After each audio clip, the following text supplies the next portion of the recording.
ನೀವಾ? ಸಾಕ್ಷಾತ್ ನಾನ. ಅಲ್ರಿ, ಬಾಗ್ನ ಕೊಡೋದು ಸೀರೆ ಕೊಡೋದು ಹೆಣ್ಮಕ್ಳ ಕೆಲ್ಸ ಐತಿ. ನನ್ನೊಳಗೂ ಒಂದ್ ಹೆಣ್ಣಿನ ಮನಸ್ಸೈತಿ.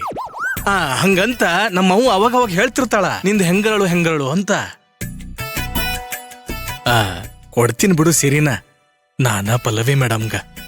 ನಾನ ಕೊಡ್ತೀನ್ರಿ, ನಿಮ್ಗ್ಯಾಕ್ ತ್ರಾಸ?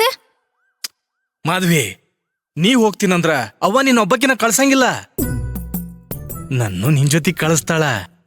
ಅದ್ರ ಬದ್ಲ ನಾನ ಕೊಟ್ರ ಆತಲ್ಲ. ಹಾ, ಅತ್ತಿಯವ್ರು ಹೇಳ್ದಂಗ ಆಗ್ಲಿ. ಇಬ್ರು ಜೋಡಿ ಮೇಲ್ ಹೋಗ್ಕೊಡೋಣ. ನೋಡು, ನಾಳೆ ಪಲ್ಲವಿ ಮೇಡಮ್ ಅಗದಿ ಬಿಸಿ. ಜಿಲ್ಲಾಧಿಕಾರಿ ಕೆಲ್ಸ ಅಂದ್ರ ಸಣ್ಣದ್ ಮಾಡ್ಯಾನ, ಪುರ್ಸತ್ತ ಇರೋಂಗಿಲ್ಲ ಅವ್ರಿಗೆ. ನಾಳೆ ನನಗ್ ಬೇರೆ ಅಪಾಯಿಂಟ್ಮೆಂಟ್ ಕೊಟ್ಟಾರ. ಅಂದ್ರ ರೈತರ ವಿಚಾರ ಹೇಳಿ ಹಂಗ ಸೀರೆ ಕೊಟ್ಟು ಬರ್ತೇನೆ. ಸ್ವಾಮಿ ಕಾರ್ಯನೂ ಆಗುತ್ತ, ಸ್ವಕಾರ್ಯನೂ ಆಗುತ್ತೆ. ಕೊಡ್ತೀನಿ ಬಿಡು.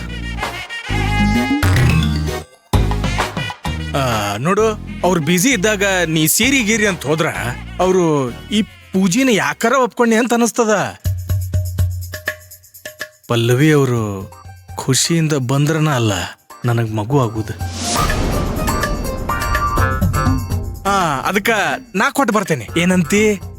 ಸರಿ. ನಮಗ ಮಗು ಆಗೋದ್ ಮುಖ್ಯ, ನೀವ ಕೊಟ್ಬರ್ರಿ.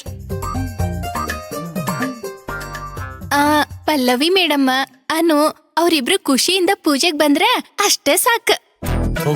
ನಾ ತಂದಿರಿ ಸೀರಿನ ಚಲೋ ತಂಗೆ ಪ್ಯಾಕ್ ಮಾಡಿಡ. ಹೋಗ್. ಆತ್ರಿ.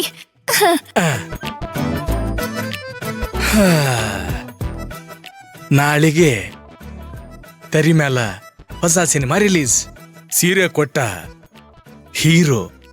ಓ, ಸೀರೆ ಕೊಟ್ರೆ ಏನ್ ಲಾಭ ಬಂತು ರೀ ಅಣ್ಣರ? ಆ ವಿಕ್ರಾಂತ್ ಪಲ್ಲವಿನ ಕಾರಲ್ಲಿ ಕೂರ್ಸ್ಕೊಂಡು ಕೈ ಹಿಡ್ಕೊಂಡು ಹೋಗ್ತಿರ್ತಾರ. ಅವರು ರೊಮ್ಯಾಂಟಿಕ್ ಹೀರೋ ಆಗಿರ್ತಾರ. ಇಲ್ಲಿ ನೀವು ತ್ಯಾಗರಾಜ ರಮೇಶ್ ಅರವಿಂದ್ ಹಂಗ ಕೈ ಇಸ್ಕೊಂತ ಕುಂತಿರ್ಬೇಕಾಗ್ತದ ನೋಡ್ರಿ. ನನ್ನ ಅಕ್ಕಿ ಪಲ್ಲವಿ ಮಧ್ಯ ತಲಿ ಹಾಕ್ಬೇಡ, ತಲಿ ತೆಗಿತೇನ. ಅಪ್ಪಣೆ.